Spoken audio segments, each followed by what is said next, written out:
The automatic doors at Denver International Airport swung shut behind me with a whoosh that sounded like finality, and honey, I stood there in that freezing December air clutching my carry-on bag like it was the last piece of hope I had left in this world.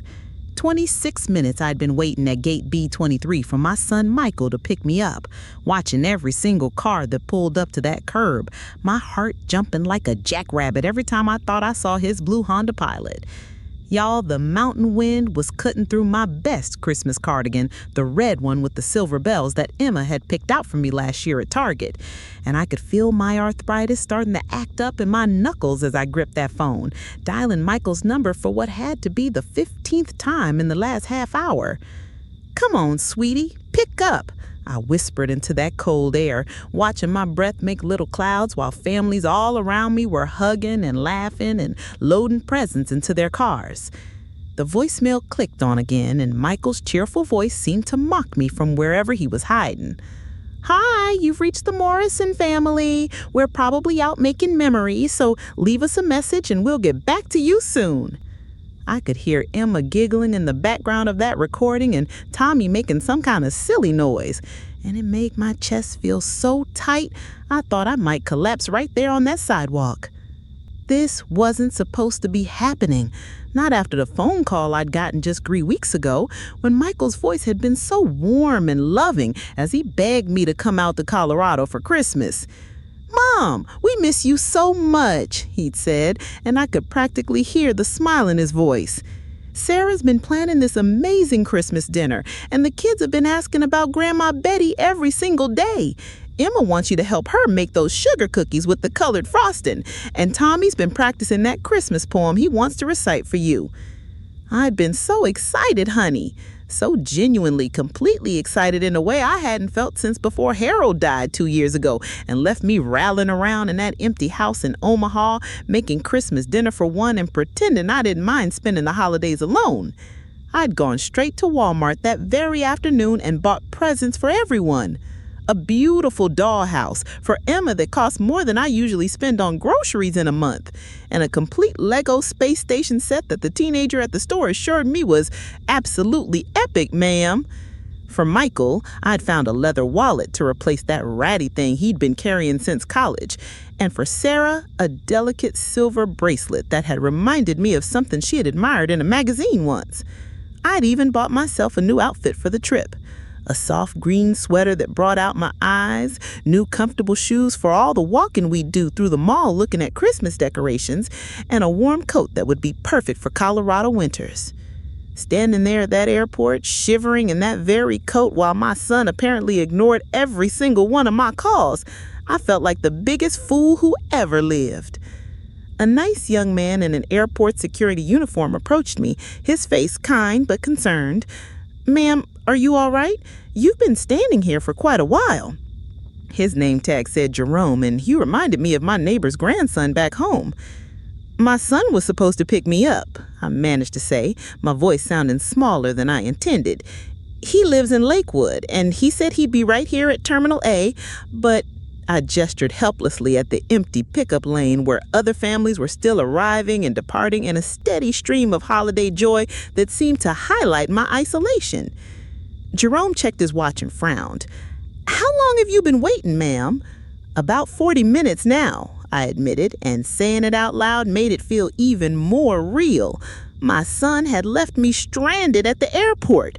My son, who I raised alone after his father walked out when Michael was barely 7 years old, who I worked double shifts at the telephone company to put through college, who called me crying when Sarah had their first miscarriage and needed my mama to tell him everything would be okay.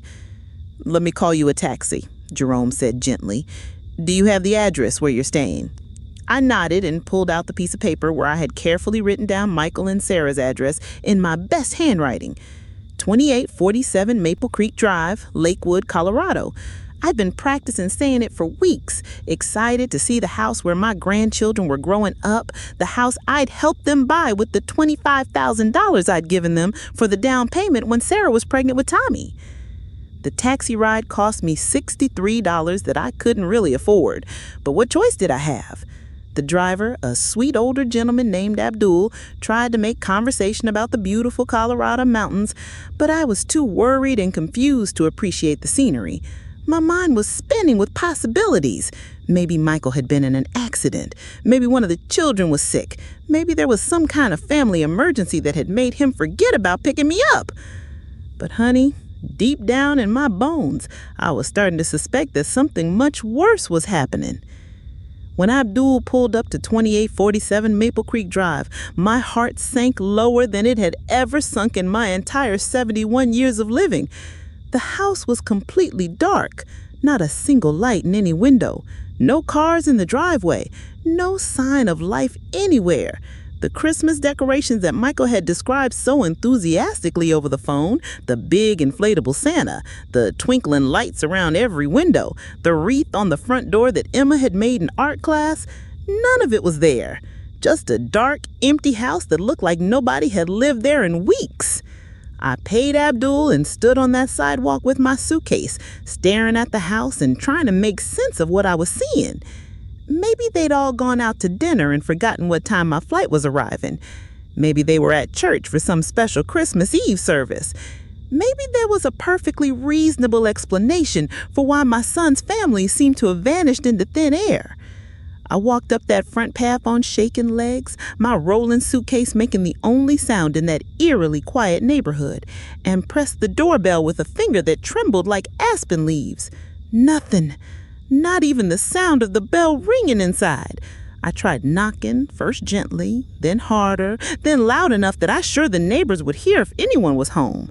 Still nothing. Absolutely nothing. That's when I noticed Mrs. Chin from next door peeking through her front window. And honey, something about her expression, a mixture of pity and awkwardness that I recognized from my years working customer service, made my blood turn to ice water in my veins. I walked across that frost-covered grass in my good Sunday shoes and knocked on her door, trying to keep my voice steady when she answered. "Excuse me, dear, I'm Betty Morrison, Michael's mother from Omaha. Do you happen to know where the family went? I was supposed to meet them today for Christmas, but nobody seems to be home." Mrs. Chin's face went through about 20 different expressions before she finally said, very quietly, "Oh, Mrs. Morrison, I'm so sorry. They left yesterday morning with a lot of luggage. Michael mentioned they were going somewhere warm for Christmas. He paused, looking at my suitcase and my Christmas cardigan, and her voice got softer than a lullaby. He didn't mention you were coming." Somewhere warm? They'd gone somewhere warm for Christmas while I was flying to Colorado to spend the holidays with them, believing that my son and his family actually wanted me there. I thanked Mrs. Chen and walked back to their empty house like a woman in a dream, each step feeling heavier than carrying concrete blocks. My phone was buzzing with a text message, and for just a moment my heart leapt, thinking it might be Michael with an explanation, an apology, something to make sense of this nightmare. Instead, it was a notification from Facebook. Sarah had posted a new photo. Y'all, I'm not usually one for social media. Never saw the point of posting pictures of my dinner or complaining about the weather. But I joined Facebook a few months ago so I could see pictures of Emma and Tommy, since Michael and Sarah had stopped sending me photos in the mail. What I saw on Sarah's page that night made my 71-year-old heart almost stop beating entirely. There they were, my son and his wife and my precious grandchildren standing on a beach that looked like something from a postcard. Palm trees, white sand, crystal blue water, and all four of them wearing matching Hawaiian shirts and enormous smiles. The caption read, "Christmas in Paradise, finally doing the holidays our way. No drama, no stress, no unwanted visitors. Just our little family making magical memories. #blessed. Adults only Christmas. No toxic people. Hawaii 2023. No toxic people? That's what they called me. The woman who'd raised Michael alone, who'd worked 16-hour days during the holidays so he could have presents under the tree, who'd given them my life savings for their house down payment. I was the toxic person they needed to escape from? But sweetie, that wasn't even the worst part. As I sat there on their front porch steps in the freezing Colorado air, scrolling through Sarah's Facebook page with fingers that shook from cold and heartbreak, I discovered that this wasn't a spur-of-the-moment trip. The photos went back weeks. Pictures of them shopping for swimsuits and beach toys, posts about planning the perfect family getaway, even a video of Sarah packing suitcases while talking excitedly about their drama-free Christmas vacation. They'd been planning this for months, planning to invite me to Colorado, planning to abandon me here, planning to spend Christmas in Hawaii while I sat alone and confused, wondering what I'd done wrong to deserve this kind of cruelty. Before I tell you what happened next, and honey, this part is going to absolutely devastate your heart, if you're feeling this story deep in your soul, smash that subscribe button and hit that notification bell. Y'all know I get so excited seeing your comments and knowing I'm not walking through this alone. Speaking of which, what state are you calling home from today? Drop it down below. And sweetie, tell me honestly, have you ever had family make you feel invisible, like you didn't matter at all? Because your stories keep me strong when the world feels too heavy to carry. Now, let me tell you what I discovered when I decided to stop being the sweet, understanding grandmother they expected me to be. I spent that first night in a cheap motel called the Mountain View Inn, though the only mountain I could see from my window was a pile of dirty snow in the parking lot. The room smelled like cigarette smoke and industrial carpet cleaner, and the heater made a rattling sound that reminded me of Harold's breathing during those last few weeks before he passed. I lay on that thin mattress staring at the water-stained ceiling, trying to understand how my life had reached this point. How do you throw away your own mother like she's yesterday's garbage? How do you look your children in the eye and teach them that Grandma Betty is someone to escape from, someone whose feelings don't matter, someone who can be discarded when she becomes inconvenient? I kept scrolling through Sarah's Facebook posts, and each one felt like another slap across my face. Videos of Emma and Tommy building sandcastles, laughing as waves chased them down the beach.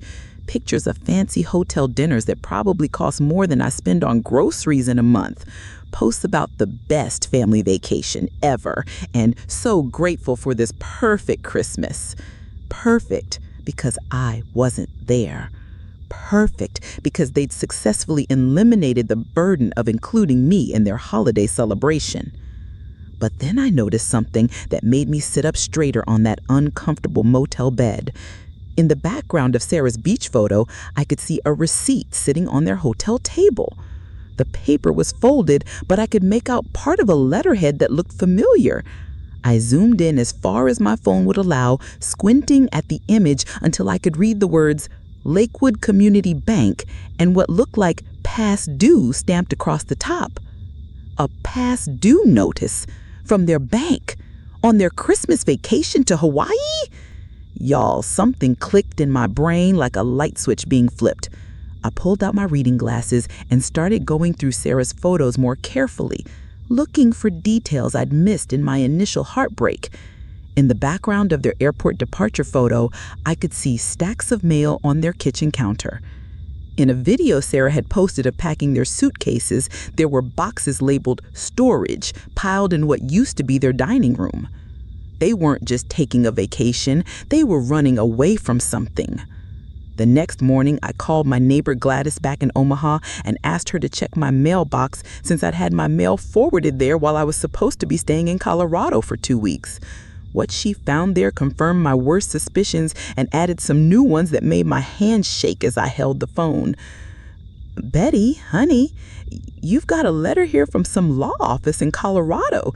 It looks official. And there's something from Lakewood Community Bank with your name on it. Should I open them and read you what they say?" The law office letter was about probate court. My name was listed as a beneficiary in Harold's will, which made no sense because Harold had been my husband and he died 2 years ago, and I'd already settled his estate with a lawyer in Omaha. But this letter was talking about property in Colorado, assets that needed to be distributed, and a court date scheduled for January 15th. The bank letter was even more confusing. It was addressed to me as a co-signer on a mortgage for 2847 Maple Creek Drive, and it was demanding immediate payment of $47,000 in overdue payments plus penalties and fees. As a co-signer, I was being held responsible for the debt. Honey, I never co-signed anything for Michael and Sarah. I'd given the money for their down payment, but I'd never signed any mortgage documents. I'd never even seen any mortgagee documents. Unless I had signed something without realizing what it was. I spent the next 3 days in that motel room making phone calls that would have made my supervisor at Mountain Bell proud. I called Lakewood Community Bank and discovered that, yes, indeed, my signature was on file as a co-signer for Michael and Sarah's mortgage. More than that, according to their records, I was listed as owning a 40% stake in the property as part of the original purchase agreement. Ma'am, when did you last speak with the primary borrowers about the status of this loan? I haven't, I admitted. I didn't even know I was involved in their loan. There was a long pause. Mrs. Morrison, this account has been delinquent for over 6 months. We've been sending notices to your Colorado address, as you requested when you signed the paperwork. My Colorado address, the address where I was supposed to be staying for Christmas, where no one was home to receive any mail because they were all in Hawaii teaching my grandchildren that Grandma Betty was someone to run away from. I need copies of everything, I told that bank representative. Every document with my signature, every notice you've sent, every piece of paper related to this loan, and I need them today. While I waited for the bank to prepare my documents, I called that law office about Harold's probate case. What I learned there made me so angry I had to pace around that tiny motel room to keep from throwing my phone against the wall. Harold's brother Robert had died 6 months ago in Colorado Springs. Robert had been Harold's only surviving relative besides me, and apparently he'd left some property that was now being distributed according to Harold's will. Since Harold had left everything to me when he died, I was entitled to Robert's property, which included a small cabin in the mountains and about $30,000 in savings. Michael and Sarah had known about this inheritance. They'd been receiving mail about it at their house because they'd somehow gotten themselves listed as my representatives in the probate proceedings. And they'd been hiding it from me for 6 months while they figured out how to get their hands on that money. The probate lawyer, a sharp-voiced woman named Patricia Williams, was very interested to hear from me directly. Mrs. Morrison, we've been trying to reach you for months. Your son told us you were dealing with dementia and that he had power of attorney to handle your affairs. Dementia. They told the lawyer I had dementia? Mr. Morrison signed several documents on your behalf, Patricia continued, including papers to transfer the inherited property directly to him as your caregiver. We were waiting for final court approval, but since you're clearly competent to handle your own affairs, we'll need to halt those proceedings immediately. Y'all, I sat in that motel room with papers spread across the scratchy bedspread, trying to piece together the scoop of what my son and daughter-in-law had been doing to me. They'd forged my signature on mortgage documents, making me responsible for their debts. They'd lied to lawyers about my mental capacity so they could steal my inheritance. They'd been planning this elaborate Christmas abandonment while secretly positioning themselves to take everything I had. But honey, they'd made one crucial mistake. They'd assumed that their old, stupid mother would be too hurt and confused to fight back. I called Jennifer Martinez, that elder law attorney that Patricia Williams had recommended, and made an appointment for the next morning. Then I treated myself to dinner at a real restaurant for the first time since arriving in Colorado. A little Mexican place near the motel where the server reminded me of my granddaughter Emma, and the food was warm and comforting and tasted like hope. Jennifer Martinez was exactly the kind of lawyer I'd been hoping to find. Sharp as a razor, probably about 40 years old, with eyes that missed absolutely nothing and a handshake that told me she didn't suffer fools lightly. Her office was in downtown Lakewood, and the walls were covered with certificates and awards for her work in elder law and financial abuse cases. "Mrs. Morrison," she said after I had told her the whole sorry story, "what you're describing sounds like a textbook case of elder financial abuse. If they forged your signature on mortgage documents and lied about your mental capacity to steal your inheritance, we're not just talking about family drama. We're talking about felony fraud." She spread my documents across her conference table like a detective examining evidence. "This mortgage signature doesn't match the other examples of your handwriting that you've provided. And the probate deception is clearly documented. But I need to ask you, are you prepared for what fighting this is going to mean? Legal battles with family members can get very ugly very quickly." I looked out her office window at the Colorado mountains, thinking about Emma and Tommy playing on that Hawaiian beach while their parents celebrated eliminating me from their lives. "Jennifer, honey, it can't get any uglier than being abandoned at an airport by your own son while he takes your grandchildren on vacation with money he stole from you." Jennifer smiled for the first time since I'd walked into her office. "In that case, Mrs. Morrison, let's go to war." The next week was a whirlwind of legal activity that made me feel more alive and empowered than I had in years. Jennifer filed emergency motions to freeze all activity on the mortgage account and halt the probate proceedings. She requested forensic analysis of the mortgage documents to prove the signature forgery. She even hired a private investigator to document Michael and Sarah's Hawaii vacation, gathering evidence that they were living well beyond their means while claiming financial hardship. But the most satisfying moment came when Jennifer served them with papers while they were still on their Hawaiian beach. A process server found them at their fancy resort and handed Michael a legal notice right there in front of Emma and Tommy, who were building sandcastles and had no idea that Daddy was about to have his whole world turned upside down. According to the process server's report, Michael's face went white as Colorado snow when he read those papers. Sarah started crying right there on the beach, and they had to explain to confused children why Mommy was upset and why a strange man had given Daddy important papers during their vacation. Their perfect drama-free Christmas in paradise had just been ruined by the grandmother they tried to throw away. I spent Christmas Day in my motel room, eating Chinese takeout and watching It's a Wonderful Life on the little television, but honey, it wasn't the saddest Christmas I'd ever had. The saddest Christmas had been 3 weeks earlier when I was alone in my Omaha house, believing that my family loved me enough to want me for the holidays. This Christmas, I knew exactly where I stood. I knew that my son had chosen to see me as an obstacle instead of as his mother. I knew that Sarah had spent months planning to steal from me while smiling to my face. I knew that they'd been teaching Emma and Tommy that Grandma Betty was someone shameful, someone to be hidden from and escaped from.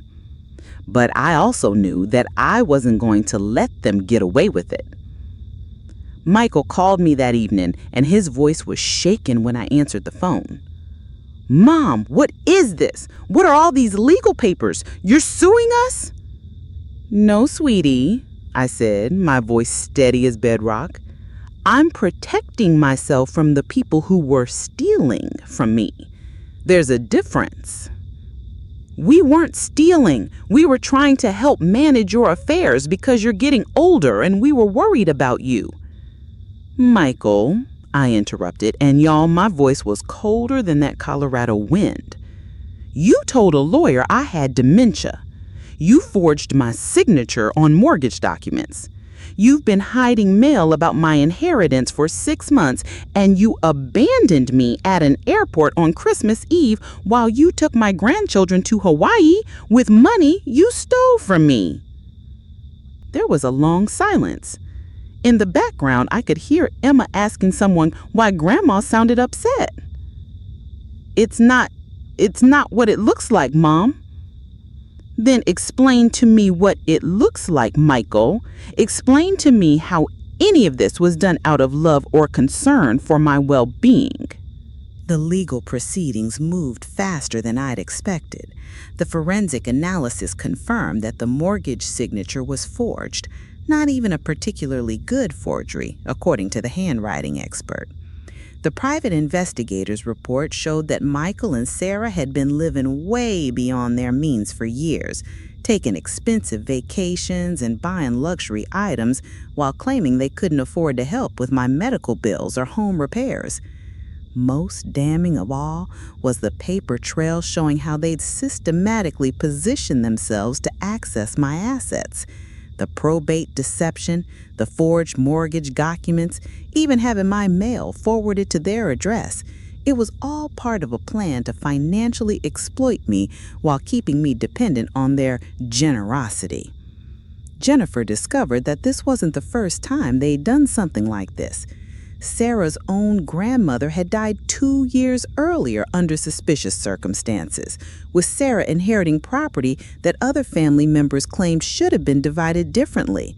There had been accusations of coercion and document manipulation, but the grandmother had died before any investigation could be completed.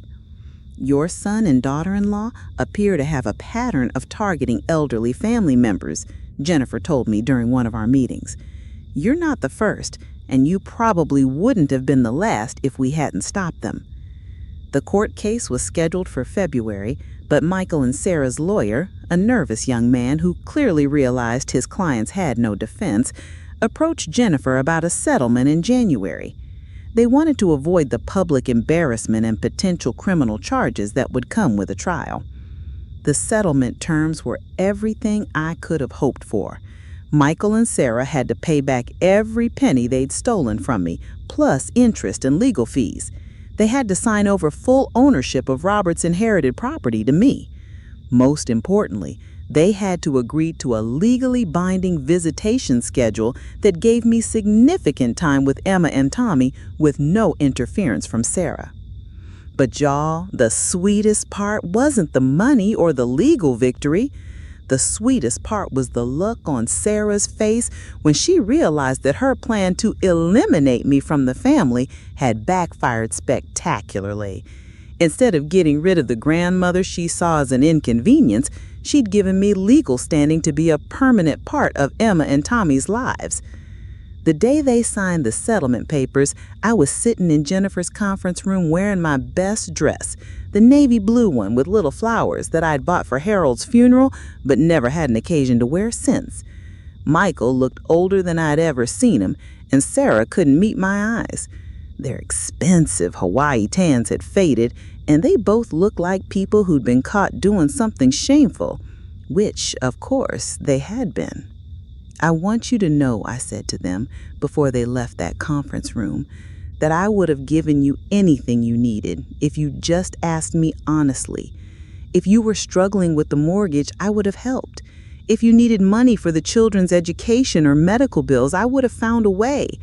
But lying to me, stealing from me, abandoning me at an airport on Christmas Eve, while you taught my grandchildren that I was someone to be ashamed of, that I cannot and will not forgive."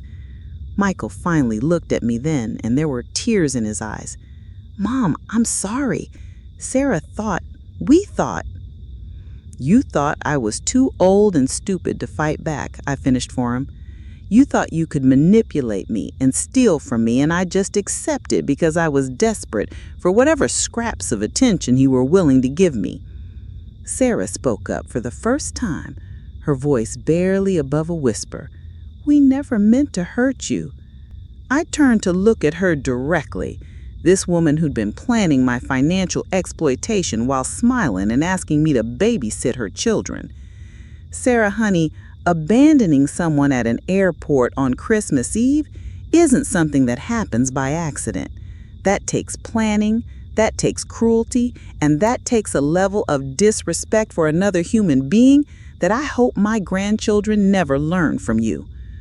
The custody arrangements were finalized by March, and I started having Emma and Tommy for dinner every Sunday and alternating weekends.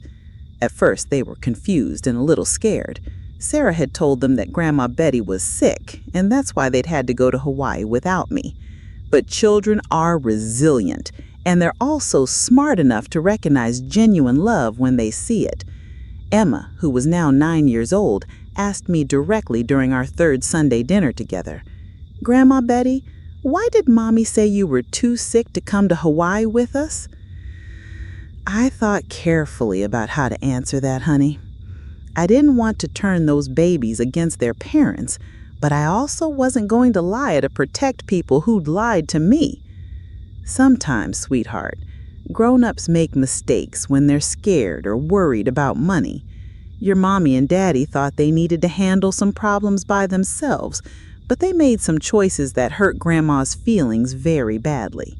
Is that why Daddy cried when we came home from Hawaii? Smart little girl, too smart for her parents' deceptions. Yes, baby girl, Daddy realized that the choices they made weren't kind to people who loved them. Tommy, who was 6 and more interested in his chicken nuggets than family drama, looked up suddenly and asked, "Are you going away again, Grandma?" "No, sweetheart," I told him, and I meant it with every fiber of my being. Grandma Betty is never going away again. I'm going to be right here for Sunday dinners and bedtime stories and Christmas mornings for as long as you want me. Michael started therapy, court-ordered as part of the settlement, and gradually, very, very gradually, we began to rebuild something that resembled a relationship.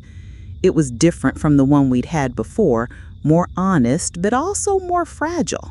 He admitted that Sarah had been pressuring him for years to set boundaries with me, claiming I was too involved in their family decisions. He confessed that the financial pressure of maintaining a lifestyle they couldn't afford had made them desperate enough to rationalize stealing from me. "But Mom," he said during one of our first real conversations in months, "I never wanted to hurt you. I thought maybe you'd just move back to Omaha and we'd visit sometimes and everything would be simpler." That's when I realized the depth of how far we drifted apart. Michael had stopped seeing me as a person with feelings, needs, and rights. I'd become a problem to be managed, a complication to be solved, an elderly woman whose emotions were less important than his convenience. "Michael, honey," I said, "when you left me standing at that airport, did you think about how scared I would be? Did you imagine me sitting in that motel room wondering what I'd done wrong to deserve being thrown away by my own son?" He couldn't answer that question, and his silence told me everything I needed to know about how completely he disconnected from my humanity. Sarah remained distant and resentful, but she followed the custody agreement to the letter. I think she realized that fighting me legally had cost them far more than just including me in their family ever would have. She was polite during pickup and drop-off times for the children, but there was no warmth there, no acknowledgement that her actions had been wrong. That was fine with me. I didn't need Sarah's friendship or approval. I just needed her to respect my legal right to love my grandchildren, and the court order ensured that she would. By the time Christmas came around again, everything in my life had changed completely. I was living in a comfortable apartment in Lakewood, close enough to Emma and Tommy's school that I could pick them up for visits without a long drive. The money from the settlement and Robert's inheritance had given me financial security I'd never had before. But more importantly, I discovered that this 71-year-old woman still had fight left in her when it mattered. I hosted Christmas dinner that year in my new apartment, with Emma and Tommy helping me make sugar cookies and decorate the tree. Michael came, awkward and ashamed, but making an effort. Sarah stayed home, claiming she had a headache, but she set the children with presents for me, a gesture that felt more like obligation than affection, but I accepted it as progress. The best moments of that Christmas was when Emma crawled into my lap after dinner and whispered, I'm glad you didn't go away, Grandma Betty. I missed you so much when we were in Hawaii." "Did you really, sweetheart?" "Yes.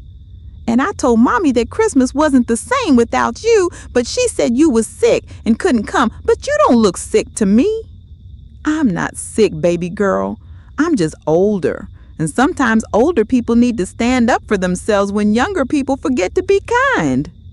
Tommy, who'd been listening while pretending to play with his new Lego set, looked up and said, "Daddy told me he made a big mistake, and that's why he was sad."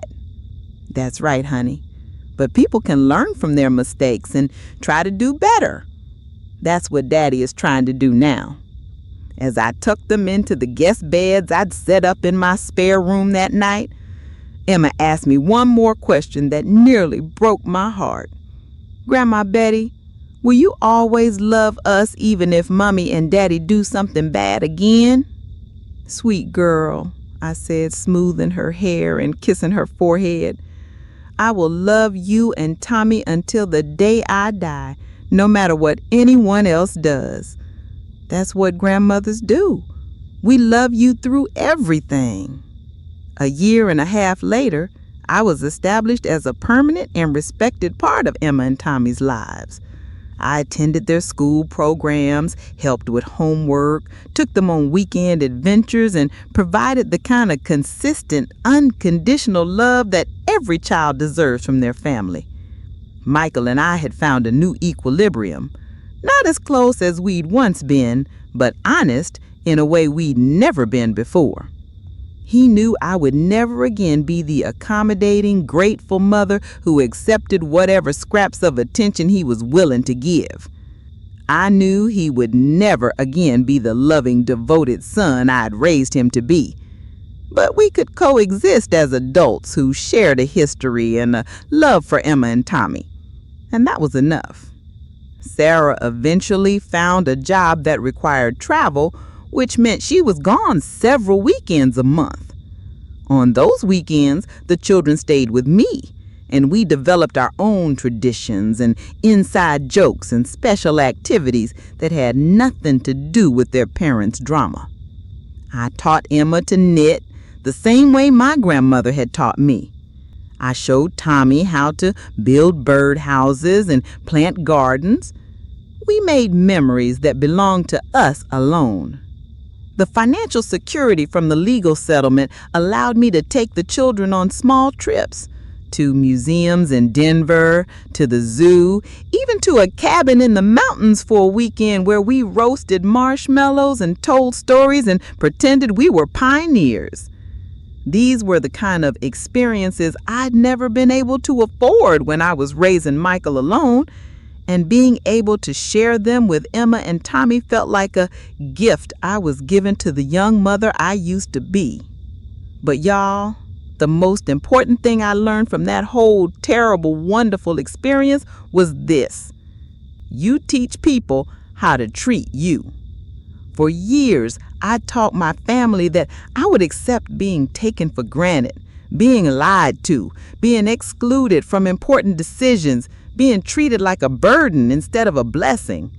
I taught them that my feelings didn't matter as much as their convenience, that my needs weren't as important as their wants. That cold December night at Denver International Airport, standing alone with my suitcase and my broken heart, I finally started teaching them something different. I taught them that Betty Morrison was not someone you could discard when she became inconvenient. I taught them that this grandmother would fight for her place in her family's life with every legal tool available. And most importantly, I taught them that love without respect isn't really love. It's just emotional manipulation disguised as family obligation. Now, when people ask me about that Christmas when my family abandoned me at the airport, I don't tell them it was the worst holiday of my life. Instead, I tell them it was the Christmas that saved me from spending the rest of my years begging for love from people who saw me as a problem to be solved instead of a person to be cherished. Emma is 11 now, And she's starting to understand more about what happened during that awful Christmas when she was younger. She asked me recently if I was angry at her parents for lying to me and stealing from me. Honey, I told her, anger is like carrying around a hot coal waiting to throw it at someone else, but you're the one who gets burned holding on to it. I was angry for a while, yes, but now I'm just grateful that I learned to stand up for myself before it was too late. She thought about that for a long moment and then asked me one more question that nearly broke my heart. Did it hurt when you found out they went to Hawaii without you? It hurt more than anything I'd ever felt in my life, I admitted. But you know what hurt worse? Realizing that I'd been letting people treat me badly for so long that I'd forgotten I deserved better. Tommy, now 8, and wise beyond his years, overheard our conversation and added his own perspective. Grandma Betty, I'm glad you didn't let them be mean to you anymore. You're the best grandma in the whole world, and they should have known that. Sweet boy. If only his parents had been half as smart as their 8-year-old son. The legal victory had been satisfying, honey. But the real victory was deeper than money or court orders. It was waking up every morning knowing that I had value, that my feelings mattered, that I deserved to be treated with dignity and respect by the people who claimed to love me. For too many years, I'd been grateful for whatever attention my family was willing to spare me, accepting crumbs and calling it a feast, because I was so afraid of being alone. But being alone, I discovered, was infinitely better than being surrounded by people who saw me as a burden. 2 years after that terrible Christmas, Sarah filed for divorce from Michael. Apparently, the stress of the legal proceedings, combined with the financial consequences of their theft and fraud, had put too much strain on their marriage. Sarah moved back to her home state of Arizona with a new boyfriend she'd met during one of her work trips. And suddenly, Michael was a single father trying to juggle his job and raise 2 children on his own. That's when he came to me, hat in hand, asking if I could help with childcare while he figured out his new situation. The irony wasn't lost on me. The woman they tried to eliminate from their lives was now the one person Michael could count on to help him through his crisis. I know I have no right to ask, he said, sitting in my living room and looking more humble than I'd seen him since he was a teenager who'd wrecked my car and had to confess. After everything we put you through, I know you'd be justified in telling me to handle this on my own. I could have said no. Lord knows I would have been justified in letting him struggle the way he'd left me struggling at that airport. But Emma and Tommy needed stability, and despite everything their parents had done, those children were innocent victims of their parents' selfishness and poor decisions. Michael, I said, choosing my words carefully, I'll help with Emma and Tommy because they're my grandchildren and I love them. But I want you to understand something very clearly. This isn't me being grateful for whatever role you're willing to give me in their lives. This is me choosing to help because it's the right thing to do. And because unlike some people, I don't abandon family members when things get difficult. He winced at that, but he didn't argue. He couldn't argue because we both knew exactly what I was referring to. The custody arrangement worked better than anyone expected. Emma and Tommy stayed with me Monday through Friday while Michael worked, and they were with him on weekends. This gave the children consistency and stability during a very difficult time in their lives, and it gave me the daily relationship with my grandchildren that I'd been fighting for all along. Emma flourished under the routine we established together. She was struggling in math at school, so I worked with her every afternoon, using the same patient teaching techniques I'd learned when Michael was having trouble with fractions 30 years earlier. She started bringing home A's and B's instead of C's and D's, and her confidence grew along with her grades. Tommy discovered that he loved cooking, and we spent hours together in my kitchen, making everything from simple cookies to elaborate Sunday dinners. He had a natural talent for combining flavors and understanding how different ingredients work together, and I started to wonder if maybe I was nurturing a future chef. Both children began to heal from the trauma of their parents' divorce and the instability that had characterized their lives for the past few years. They stopped walking on eggshells, stopped worrying about whether they were being too loud or too demanding, stopped trying to manage their parents' emotions along with their own. For the first time in their young lives, they had an adult who was completely focused on their needs, their happiness, their development as human beings, instead of being seen as accessories to their parents' lifestyle or complications to be managed around their parents' problems.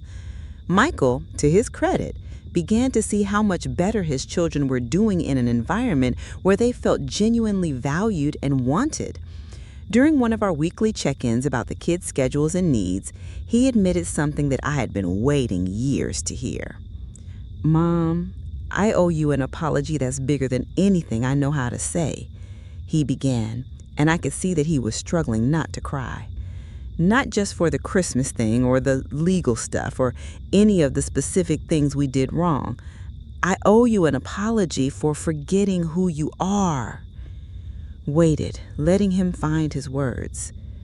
"You're not just some old lady we had to deal with. You're my mother.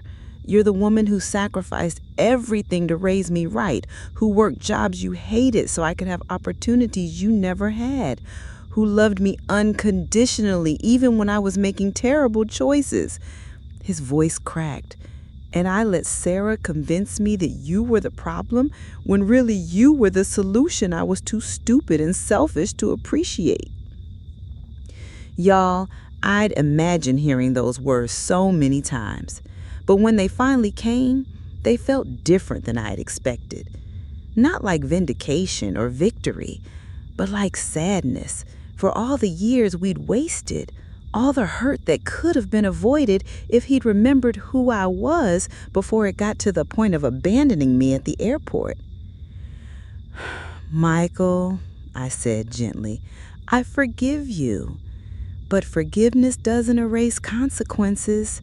You and Sarah taught Emma and Tommy that family members can be discarded when they become inconvenient, and it's going to take years of different behavior to undo that lesson." He winced at that, but he didn't argue.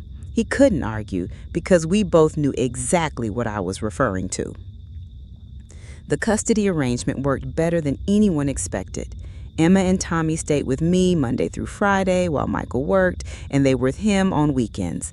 This gave the children consistency and stability during a very difficult time in their lives, and it gave me the daily relationship with my grandchildren that I've been fighting for all along. Emma flourished under the routine we established together. She was struggling in math at school, so I worked with her every afternoon, using the same patient teaching techniques I'd learned when Michael was having trouble with fractions 30 years earlier. She started bringing home A's and B's instead of C's and D's, and her confidence grew along with her grades. Tommy discovered that he loved cooking, and we spent hours together in my kitchen, making everything from simple cookies to elaborate Sunday dinners.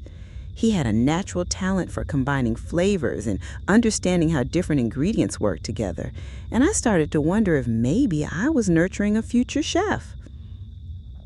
Both children began to heal from the trauma of their parents' divorce and the instability that had characterized their lives for the past few years. They stopped walking on eggshells, stopped worrying about whether they were being too loud or too demanding, stopped trying to manage their parents' emotions along with their own. For the first time in their young lives, they had an adult who was completely focused on their needs, their happiness, their development as human beings, instead of being seen as accessories to their parents' lifestyle or complications to be managed around their parents' problems.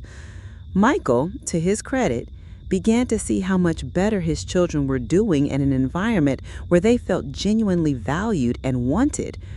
During one of our weekly check-ins about the kids' schedules and needs, he admitted something that I'd been waiting years to hear.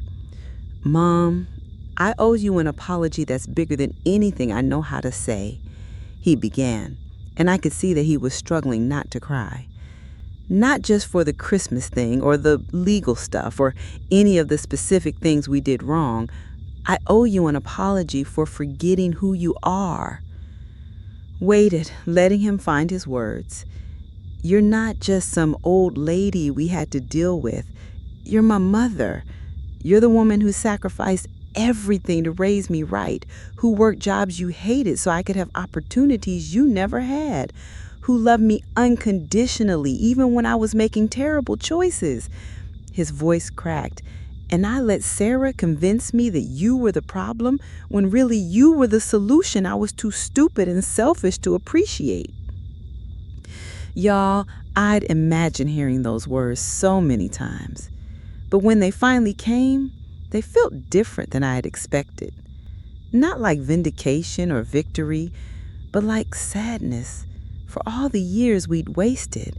All the hurt that could have been avoided if he'd remembered who I was before it got to the point of abandoning me at the airport.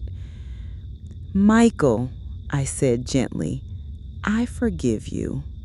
But forgiveness doesn't erase consequences. You and Sarah taught Emma and Tommy that family members can be discarded when they become inconvenient, and it's going to take years of different behavior to undo that lesson. He nodded, tears flowing freely now. How do I fix this, Mom? How do I make up for what I did to you, to them, to our whole family? You can't make up for it, I told him honestly, but you can do better going forward.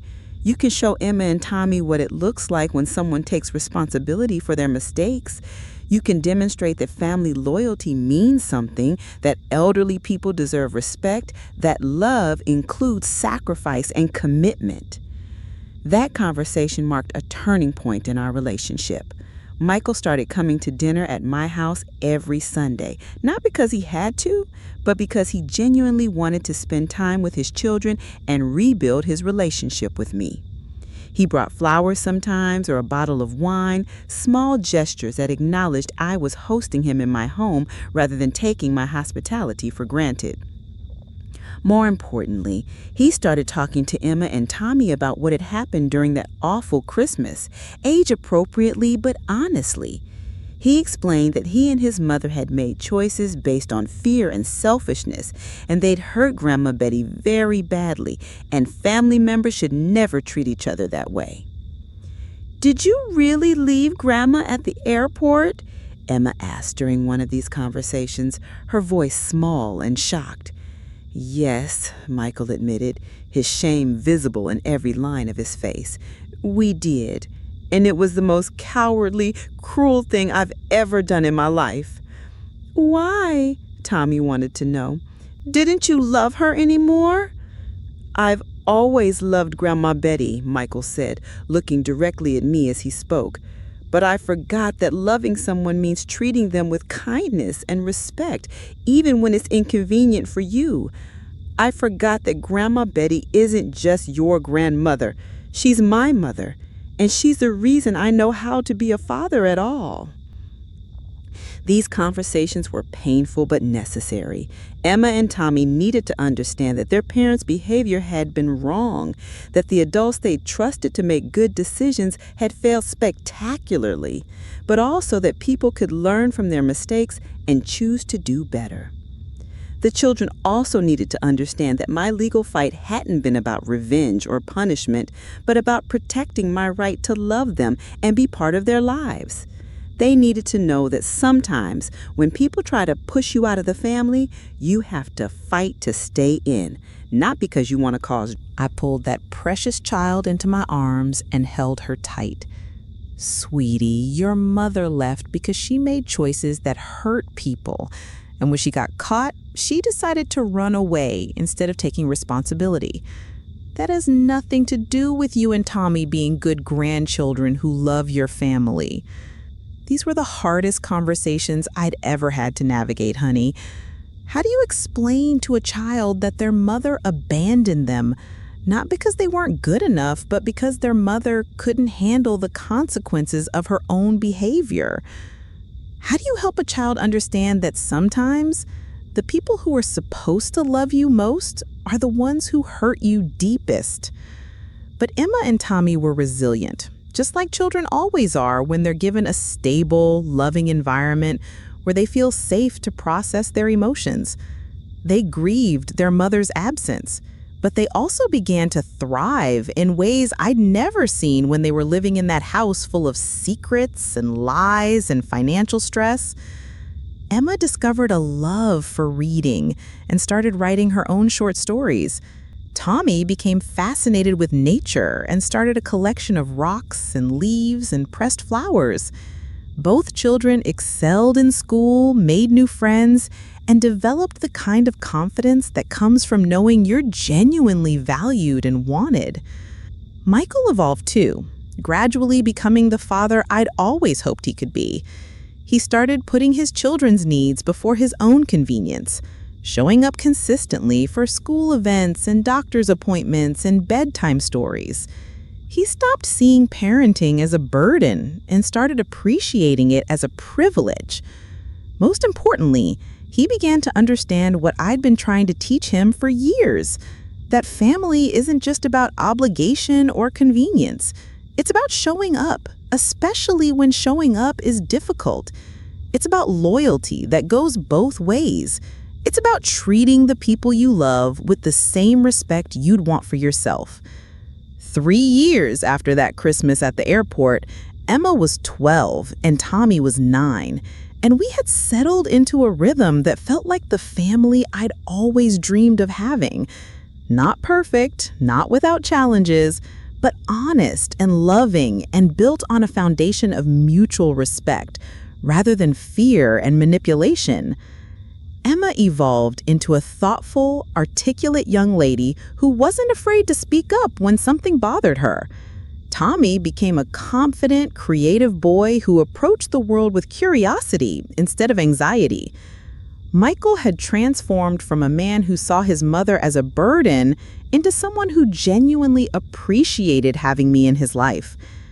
And me? I discovered that standing up for yourself doesn't make you selfish or difficult, it makes you strong. I'd learned that demanding respect doesn't push people away, it attracts the kind of people worth having in your life. I'd realized that being alone is infinitely better than being surrounded by people who take you for granted. But most importantly, I'd shown Emma and Tommy what it looks like when someone refuses to be invisible, when someone fights for their place in their family's life, when someone demonstrates that love and respect go hand in hand. On Emma's 12th birthday, as we were cleaning up after her party, she came over to me and said, "Grandma Betty, can I ask you something?" "Of course, sweetheart. Anything." "When I get married someday and have kids, will you promise to tell me if I ever start treating you the way Mommy and Daddy used to?" Y'all, that question nearly knocked me over. This beautiful, wise 12-year-old girl had learned the most important lesson of all, that patterns of disrespect and neglect get passed down through families, unless someone consciously chooses to break the cycle. "Emma, honey," I said, pulling her close, "the fact that you're even asking that question tells me you'll never treat people that way. You understand now what it feels like to be valued and respected, and you'll make sure the people you love feel that same way." She hugged me tight and whispered, "I'm so glad you didn't give up on us, Grandma Betty. I'm so glad you fought to stay." Me too, baby girl. Me too. As I sat in my comfortable living room that evening, watching Michael help Tommy with his homework while Emma curled up next to me reading one of her favorite books, I reflected on how dramatically my life had changed since that awful night at Denver International Airport. I could have let that Christmas betrayal break me. I could have crawled back to Omaha, wounded and defeated, accepting that my family had decided I was more trouble than I was worth. I could have spent my remaining years grateful for whatever scraps of attention they were willing to throw my way, never demanding better because I was afraid of losing what little I had. Instead, I'd chosen to fight. I'd chosen to demand respect. I'd chosen to show my son and his wife that Betty Morrison was not someone you could discard when she became inconvenient. And in doing so, I'd not only saved my own dignity, I'd saved my family. Emma and Tommy had learned that love means showing up consistently, treating people with respect, and fighting for the relationships that matter. Michael had remembered who he was supposed to be as a son and as a father. Even Sarah's absence had become a gift, removing a source of toxicity and manipulation from all our lives. That Christmas at the airport had felt like an ending, the end of my place in my family's life, the end of my role as a valued grandmother, the end of everything I'd worked so hard to build with my son. Instead, it had been a beginning, the beginning of a new kind of family relationship, built on honesty instead of obligation, respect instead of tolerance, genuine love instead of guilt and manipulation. So, honey, if you're listening to this story and recognizing pieces of your own life in it, if you've ever felt invisible or taken for granted or pushed aside by people who should cherish you, remember this: you are never too old to demand better. You are never too set in your ways to change the dynamic. And you are definitely never too powerless to fight for the love and respect you deserve. Sometimes the most loving thing you can do for your family is refuse to let them treat you badly. Sometimes the greatest gift you can give your grandchildren is showing them what it looks like when someone stands up for themselves with dignity and courage. That cold December night in Colorado taught me that I'd rather spend Christmas alone with my self-respect intact than surrounded by people who saw me as a burden to be managed. And honey, once I learned that lesson, I never had to spend another holiday feeling unwanted or unvalued again. Because, sweetie, you teach people how to treat you. And it's never too late to start teaching them that you deserve so much better than being left waiting at an airport while they celebrate how wonderful life is without you in it. You are worth fighting for. You have always been worth fighting for. And don't you ever, ever let anyone convince you otherwise.